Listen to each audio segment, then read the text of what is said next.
East, where they are now giving him an ultimatum. They will kill him. And guess who were those? Fulani terrorists. Listen. Good morning, Nigerians. My name is Isa Andrew. I work with I'm a civilian staff with the Post Education Department. I also serve as chaplain. So I'm also the director of Communism and Interfaith Association of Nigeria. With me here is my daughter, Grace. On the 14th day of July, we were kidnapped from our home and brought to this very place.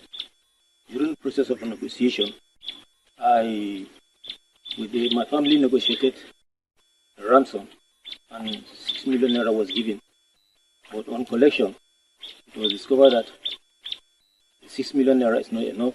Another 6 million naira was demanded, and a buzzer, two buzzers, motorcycles, and a Honda was also demanded. I did all we could. We sold everything that we have. We sold our properties, sold our car, sold our items. We took loans. My brother took loans. My wife took loans. Men of goodwill also assisted us. All to pay that 6 million naira that was charged. As it is now, fellow Nigerians, I want to beg of you. I want to beg on our First Lady, the Mother of the Nation. Please come to our aid. She is the Esther of our time. Please come to our aid. Our daughter has been exposed to a lot of maltreatment, a lot of exposed to starvation. She don't even know what she's supposed to do. My condition is increasing every day. I'm diabetic. Please, I want Nigeria to come to our aid. I want Nigeria to come to our aid. Assist us. What is needed now is 6 million naira and 2 buzzers, motorcycles, and Honda motorcycle. Please come to our aid. Assist us. They have given us from now to Thursday next week. Otherwise, we are going to be executed. My daughter is going to be sent on marriage. She's just 13 years, SS1. Please help us. Help us. Help us. I need your help. Help us in this very journey. And the Lord will bless you.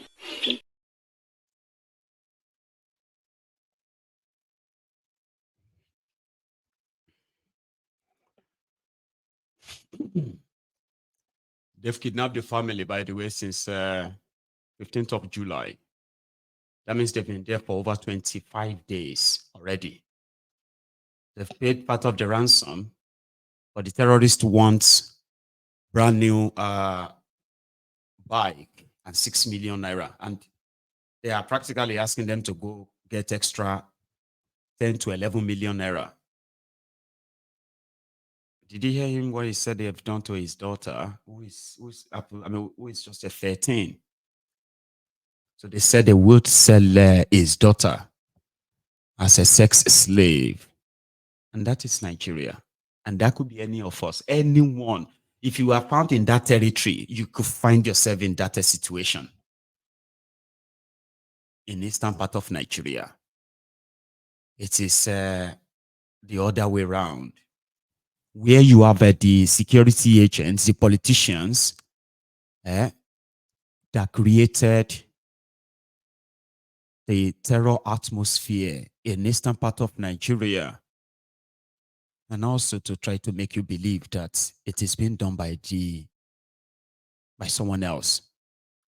You listen to this guy who has a message for the Nigerian government, again, trying to explain what it takes to live under the police states of eastern Nigeria.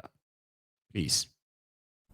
I just got back to the East for the first time in a while. And guys, I'm super scared of traveling from one eastern state to another eastern state. I wish the reason we are unknown gunmen, or the reason was more like kidnappers. I really wish these are the reasons. But the reason is something that pained me the most. I'm scared of traveling because of police.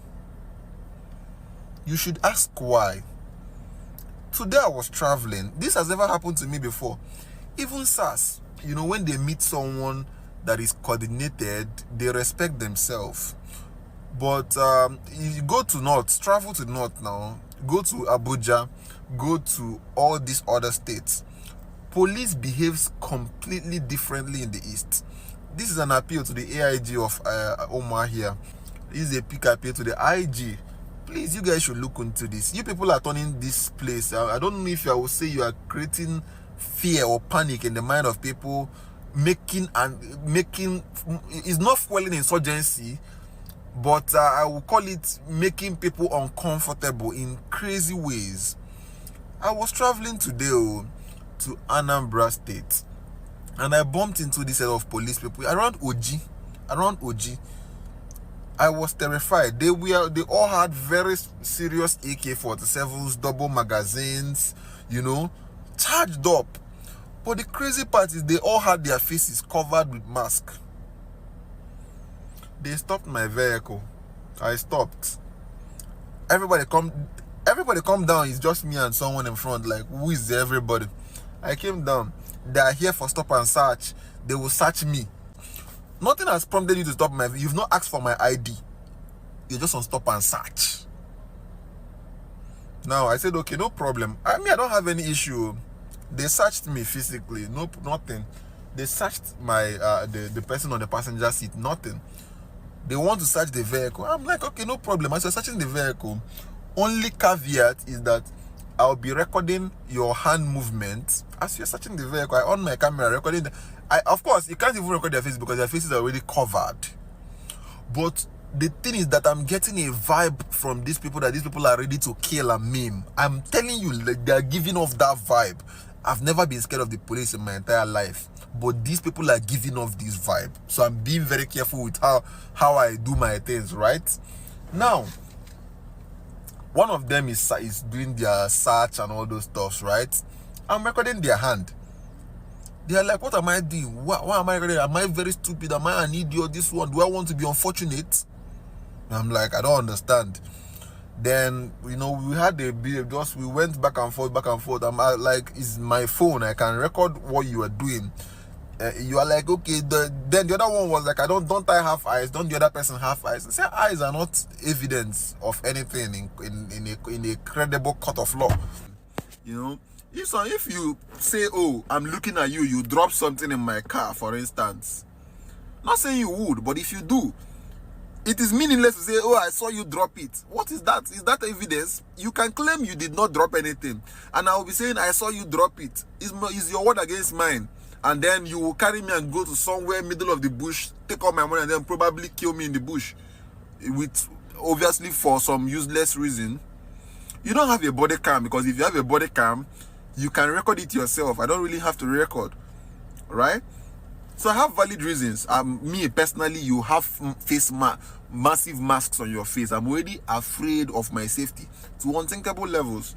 Now these guys brought me. They said, I should go to the back. Let them check my. The other one, don't rush. Collect my key.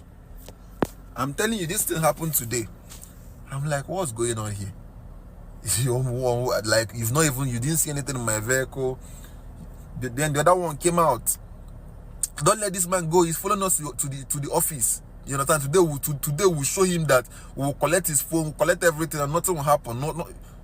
I'm like, okay, this is escalating really, really quickly. The other one wanted to collect my phone. I pulled it out of his hand. I don't know why you want to collect. I don't know if the thing you smoke enter your head, you won't collect my phone. Then the other one was telling me, okay, I should calm down. It's not this kind of it's not a place to do kind of thing. I've never seen this kind of police in my life, honestly. They've searched the car completely. They asked for my papers, I provided it to them. They asked for my particulars, I provided it to them. These people are what you call people out for trouble. Of course, they will catch criminals, but then at the cost of what? At the cost of what? Because I'm a very stubborn person. That's why they are not able to do. Imagine someone that is not like me, By the way, I think one of them knew who I was, and they're doing this. Imagine what they would do to that person. All right, I'm telling you, like literally.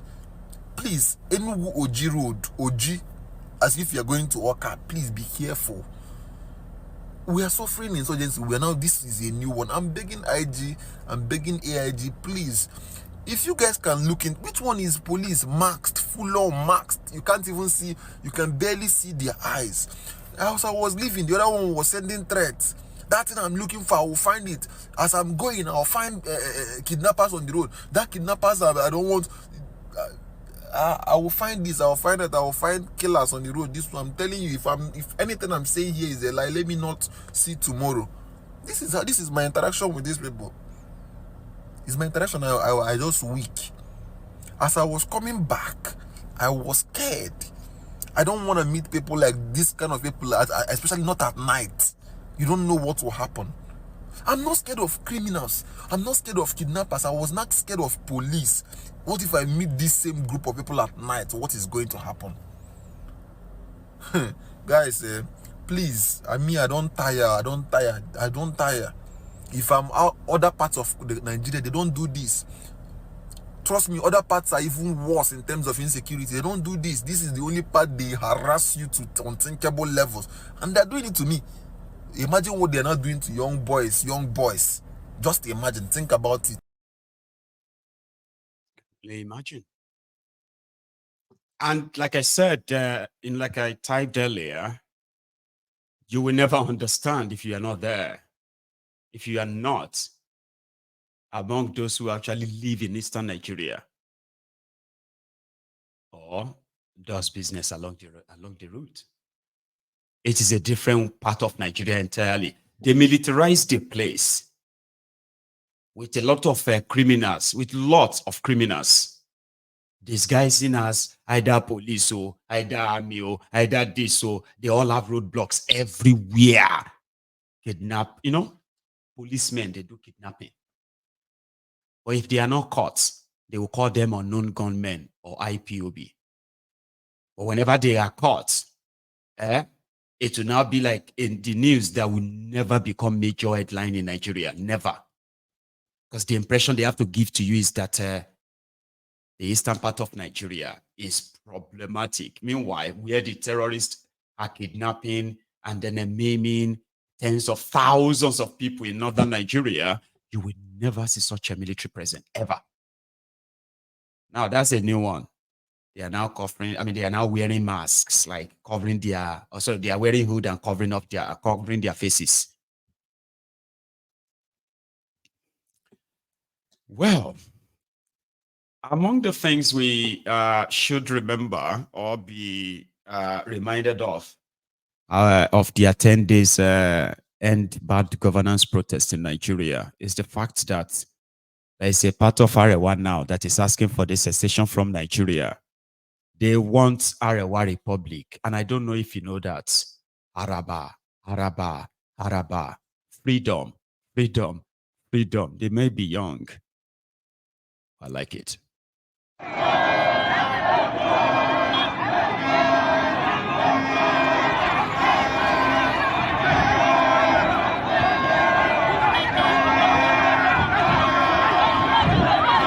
Dan kai yalla ku dena banda jifa da Allah banda jifa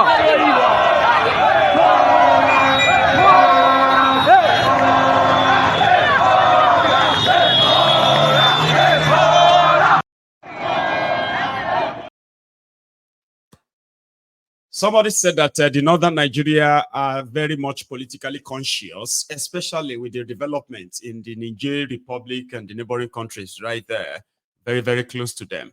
So the politics or the developments in these areas, right, has influenced a lot of political expressions or the expressions of the protesters in these last 10 days, like the Russian flag you saw, the Arewa anthem they put out there, as well as the Araba, freedom that some of them were asking. So Arewa Republic, their younger generation are pretty much interested, even though they are elites.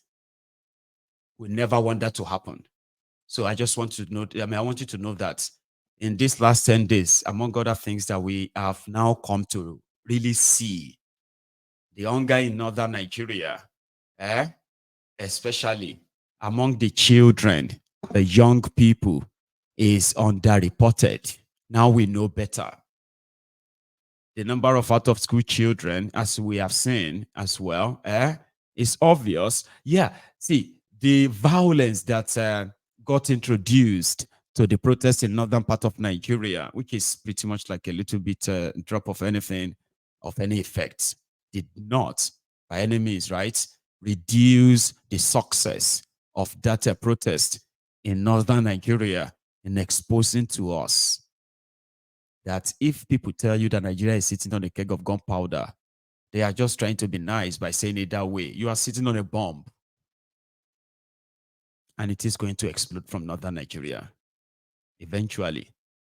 Now, if their own explosion begins with Araba, Arewa, when you are already hearing Biafra, you are already hearing Yoruba Nation, and now you are going to start hearing about Arewa Republic, then it's just a matter of time before this whole contraption comes crashing. I said it this afternoon. You can't keep, well, they say Nigeria is a pluralistic, country where you have, you have a multicultural, multi-ethnic, multi-tribal, multi-religious, this pluralistic society. So the moment everyone knows that they cannot keep you and force you together for too long, and at the same time starve you, no give you food, shout hunger, poverty, deprivation, and all those things, right? So it's just going to be a matter of time. So yeah, the protests were successful by all definition, because it shows that the only thing left is just for those who are scared. Nobody will say they are not awake right now. Yeah. Selective ignorance or selective amnesia, whatever the one you are selective of, selective hypocrisy, selective prejudices, selective this or that, doesn't really matter. The moment you come out of all of that shade, you are just going to meet those who are already in the trenches, right? And that's all it's going to take. Time. If you are still pretty much a coward and then, humbled by your fear, it's okay. Others who have conquered their own fear, they've shown it. Just that it's obvious to tell us that a lot of you are condemning the bad leadership in Nigeria, corrupt system in Nigeria. It is actually not all of you who want to see an end to it. You just enjoy condemning it. But for those who are bold enough to actually put their own, their foot on the ground, face these rogues, took all of their shootings, the tear gas, all of the bullying, all of the attacks, and they stood for 10 days. That is a success. The day you wake up will be your own money. You will see people who are already awake. That's the number needed. Thank you, everyone. I am going to take a short break, okay? And then when I come back, I will take calls. As usual, you have the right to respond or react. But if you have to go, just, like the broadcast before you do that. And if you want to say something, pick up your phone and join me in another 2 minutes. I'll be back.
you. That's me back. Princess, now you are who with that, I saw somebody who said that boring with a long ring. It's a John. I know. If it becomes boring, the right thing to do is to what? Opt out. You know that. And if you feel like it is boring, I mean, if you're watching something that is boring, why are you seated there? Or maybe you've left. But if you type boring and then you are still seated there, about the new mental problem, Neo. If you can't get out, somebody can help you. Princess, I have a caller though. Hello there. Hey, my good general. Yes, sir. How are you, Good bro? evening. I'm very well, thank you, sir. This is the first time I'm being the first caller, so Oh, you I are might a just first go time and. caller. Your name? No, I'm not a first time caller. Okay. About the No, you're time like I'm being first time of being the first, first caller. Okay. the first caller. Yes, this is Anthony from Austin, Texas. Bless you, Anthony. You've changed your Yes, sir. profile picture, so I You get know, caught you, unaware. you know what is going on. You know what season we are in, right? I know, I do. Okay, But here we are, though. fantastic. Please. Yes, thank you very much. I'm Yes, going to sir. be quick. The whole thing was a massive success, and anybody who wants to deceive himself that it was not a success should go there and get to the front line, and let's Please. see what you're going to be able to do. You see, Thank they you. say Rome is not built in a day. Hmm. This is a wake-up call to all of them. We know that they will not listen. Of course, they didn't listen, Hmm. but the time is coming. Hmm. They can see the rubble is coming. The day the whole shit will hit the fan, they will just think that it was just like the other Like the day. usual. Hmm. And I'm glad that they let them live with that illusion so that the surprise will be such that they will not be able to catch it. Okay? I'm so I'm with proud you. of everyone that was on the front line. I'm so glad the way that it was put out, Exactly. your platform, other Hmm. platforms, and all that. But the truth is that if any of them thinks that this is the end, then the person needs to have his or her head examined. And Yes, for sir. the people in the diaspora that are saying what they want to say when they call into programs like this, let them know that that fight is not for only those that are there. The fight is for all of us. For those that travels, that still goes there, that same danger that this young Igbo guy, I think he's an Igbo guy, Mm-hmm. he was talking about what he witnessed between Exactly. Now he's from the east. OG Road to Oka. Mm-hmm. It could happen to anybody. Sir. Look at that man who is like he's fidgeting, not just because he's almost about to die, but I'm sure that the trauma of what they are doing to his daughter in Enough. front of him. Hmm. Probably if it's God forbid, but if it was somebody like me, I would even be dead before they kill me. All right. Hmm. So that is the thing. But the idea is this: before, when this thing was about to start, Kenyan people were calling into the Twitter spaces that was being held, and they were making suggestions which our people ignored. But maybe now this is the time to push it. We are talking about the man at the helm of the affairs, but everything they do has to come from even the people in the National Assembly, Mm-hmm. the ministers, and all that. By the time there's fire on all the ass of all these people, each senator is being fired, each minister is being fired. They have no hiding place. To the extent that no matter the number of security operatives that they have, if each of them feels that their life is in danger or their property is in danger, there's no amount of security police or that will be shared among all of them that there That will will be still be enough. enough Hmm. to contain people that are going to be on the street when the next The shege wave will happens. hit. Hmm. So people should begin to think about it now that everybody should start calling your senator, calling the minister that is from your own state, and telling them that it is no longer about this issue of street thing. We are picking you guys one by one. Go back to that house, make people oriented legislation. And if you don't do it, before we storm even that place, we would have made sure that we're picking all of you one by one. And people are advised going forward, if you have the address of their properties or their house address and all that, just get them out so that people can give them real fire. And with that, I believe